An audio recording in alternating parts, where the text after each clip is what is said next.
we're gonna do something a little bit different this time. Normally, our maps are anywhere from this big to this big. One time we made a map that was this big. This time we're gonna make a map that's this big. Ugh. This big. It's gonna be 10 panels. It's gonna be hand painted. It's gonna be full of resin. It's not gonna have any acrylic. It's gonna have some Cricut vinyl cut, I think. I don't really know what I'm doing, and we're gonna see what happens. So let's get started.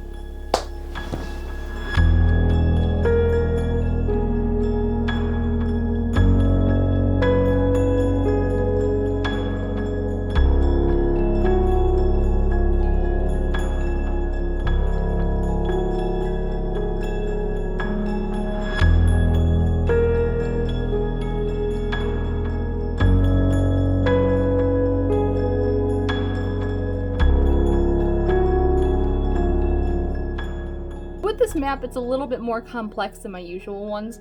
Most of my maps max out at 17 inches by 11 inches. So each of these is about the total height of a normal single one of my maps. What I wanted to do was just to print out 2 right away to make sure that my file was good and that my pieces were puzzle piecing correctly. So far, so good. It's gonna be a lot of painting. This is a really big map. I only hate myself slightly.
You know what's worse than weeding 1 map? Weeding 10 maps full of trees. This has taken 3 days. I mean, they're bigger, which is nicer. There's still a lot of them.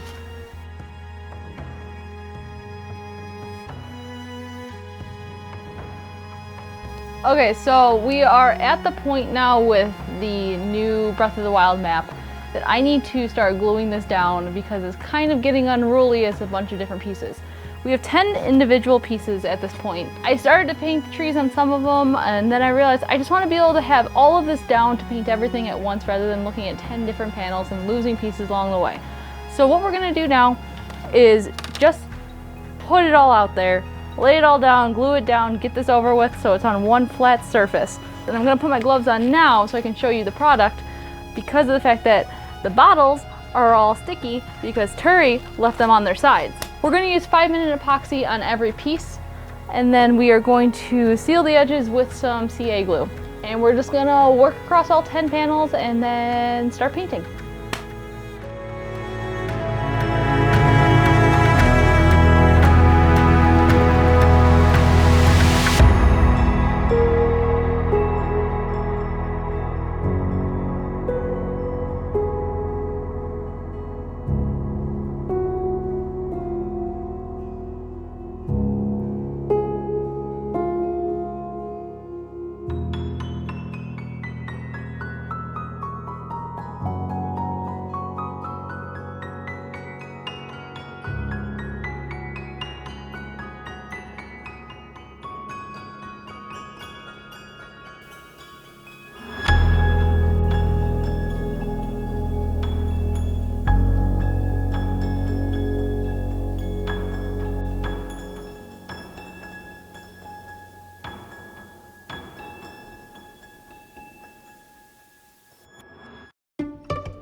I cut out a small test piece of the mountains because I didn't know exactly how I wanted to paint them.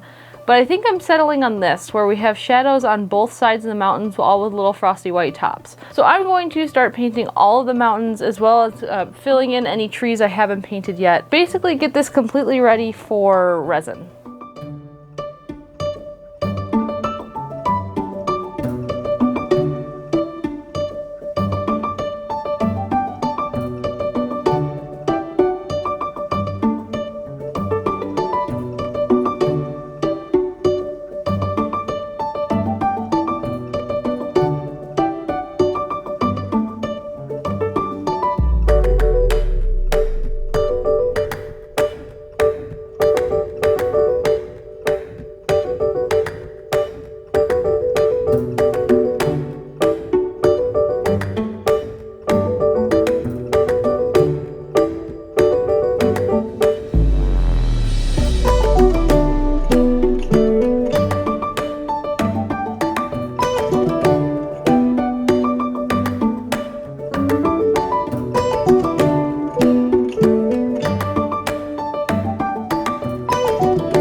Next step for the map is to seal all the paint. Any scratch will take off any of this paint. So I want to get this all spray painted with a clear acrylic spray paint, so that way if anything touches it, it doesn't wreck the many hours of painting I just spent on it. So I'm going to mask off the frame and then take this down for spray paint. Once we do that, we're gonna come back up here and on the back of the map, put some tuck tape on there. So we got some work to do. Let's go.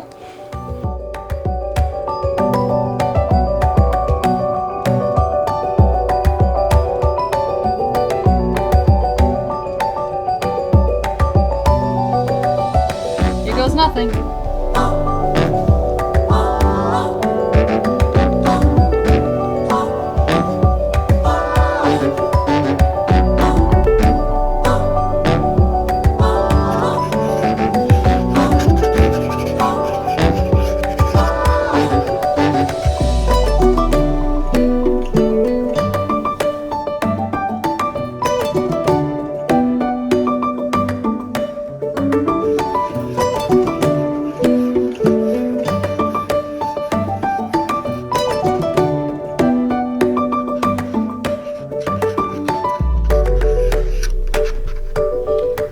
Interesting. So like something that I've never had before is because of the silicone barrier, you can tell there's a color difference. I feel like I almost need more resin over here because it's a little on the thin side over here. Put some in. I think that might be worth it while it's still wet. Adding the extra resin turned out a bit disastrous. We had leveled the table but didn't account for the unleveled parts of the piece. Once the extra resin was poured, it started flooding the land masses. We removed the extra resin and let what was left settle and harden. This was a code red, and we needed all hands on deck to save the work that had been done, so no cameras were rolling. Sorry about that.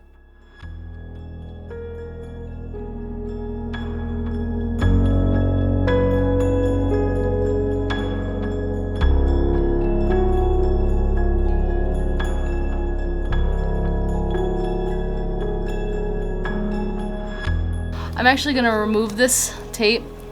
It's doing something opposite of what I wanted to do, and it's actually trapping resin underneath. Safer probably just to actually go up to it. Yeah.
Okay, so I have all these Cricut pieces that I vinyl cut out that I'm going to be putting onto the map. So for the next 5 hours, I don't even know, I'm going to be sitting here weeding all of these vinyl pieces and then placing them onto the map.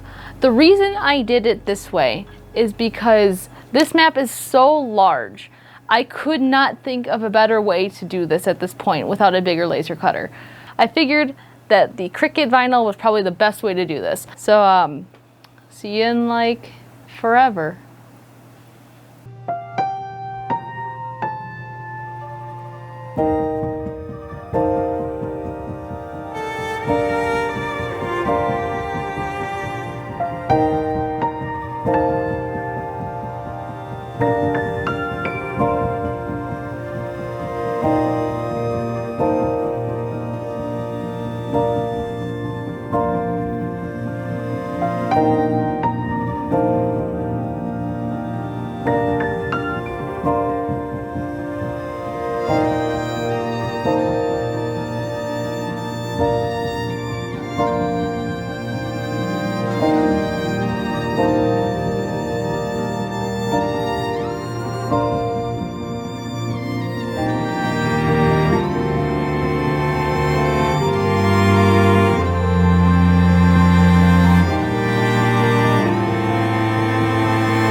So we're about 2 hours into putting down all the little vinyl pieces, and I can say that we might be a little over or under halfway through. This is just taking a really long time, and it should be done soon, but it's looking really cool so far. It'll probably be another 2 hours.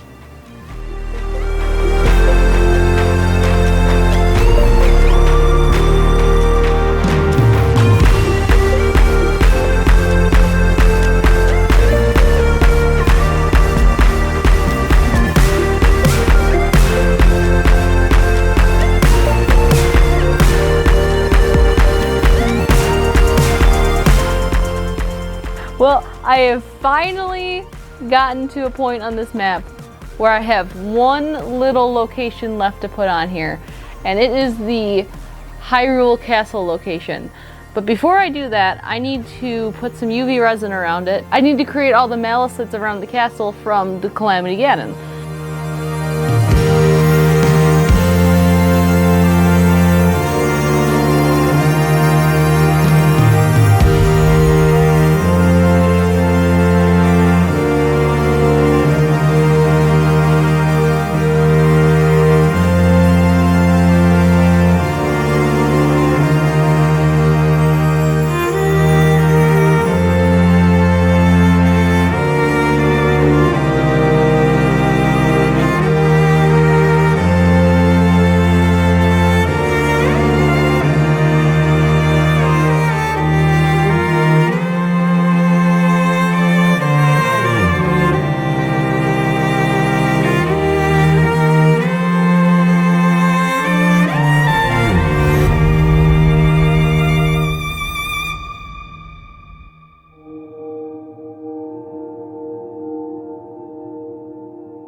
Well, I do want to say that this has definitely been the hardest map that we have ever made. The mixture of not making the frame ourselves as well as the amount of resin we had to pour caused for a lot of problems along the way, but we were able to salvage and create quite a beautiful map. I want to thank all of our Patreon supporters, especially our super fans. Because of you guys, we're able to do things like this, and your support is very much appreciated. If you want access to these files in this size, as well as one of our normal map sizes, those are available on our Patreon. The link is in the description below. Thanks so much for watching. See you guys next time.